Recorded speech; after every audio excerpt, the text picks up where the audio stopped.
friends, my good friend, Miss Amica. That's how I got it. That's what I was thinking. I believe that you all have untapped superpowers. When I was in first grade, my teachers thought I was daydreaming,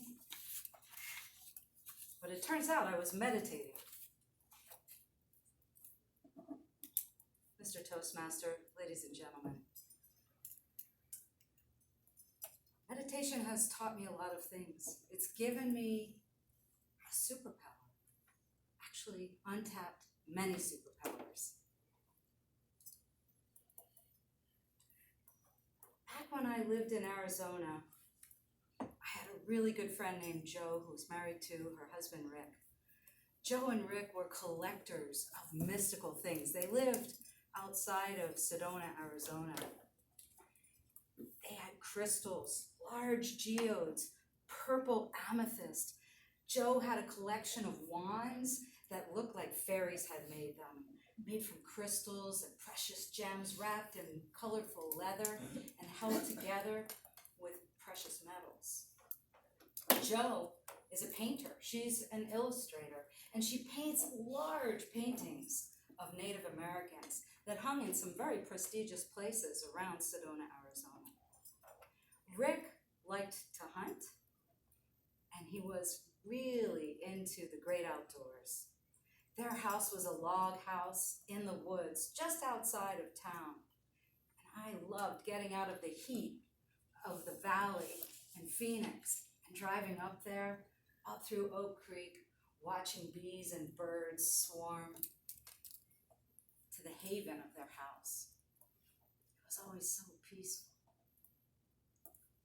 One day, when I was down in the valley in the heat, my phone rang, and it was Jo.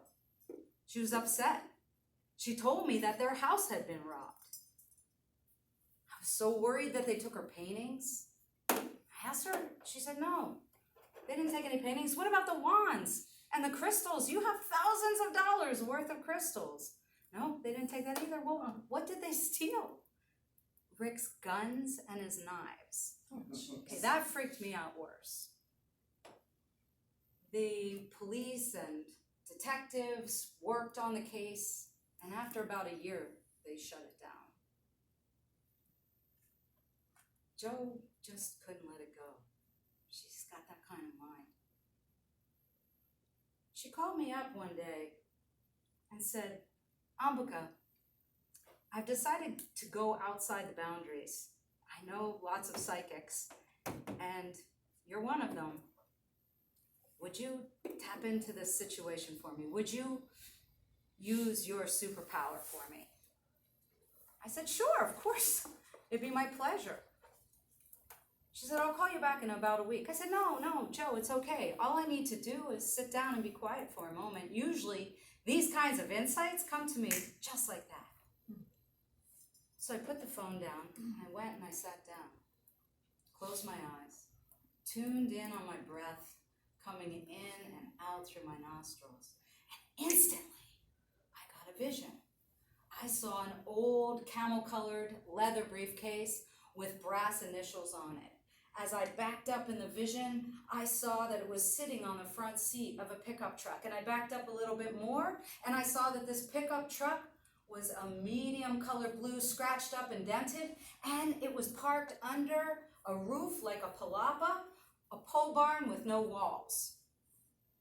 The ground of that palapa barn was dirt with a little bit of grass growing, and over near one of the poles that went into the ground, I noticed a heap of old oily denim. I just got a sense that that's where Rick's things were. I went back over to the phone, I picked it up, I said, Jo, this is exactly what I saw, and I explained it all to her. I said, also, I get the sense that it's really close to where you live. And she said, yes, the police really thought it was somebody local. They even thought that maybe it was teenagers. I said, I'm getting that it's within a 5-mile distance to your house. She called the police, and a week later, I got another phone call from Jo. She was so excited, she said, you won't believe it.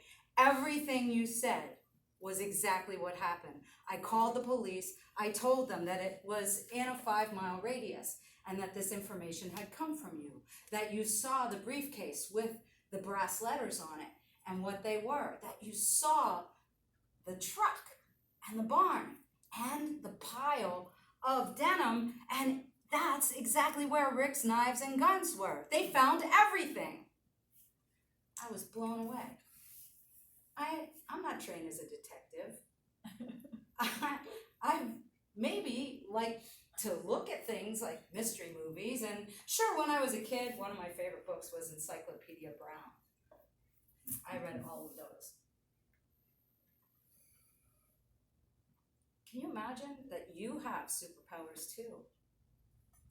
And just like me, all it takes is closing your eyes and tuning into your breath for a few inhalations in and out.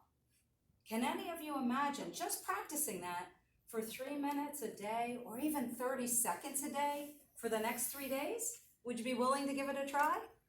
All right. No. Thank you. I believe that this kind of practice changes our relationship to the mind. And when we change our connection to the mind, we change the way we see, and that ultimately changes the world around us. Imagine if we all practice this just a little every day. Mr. Tespas.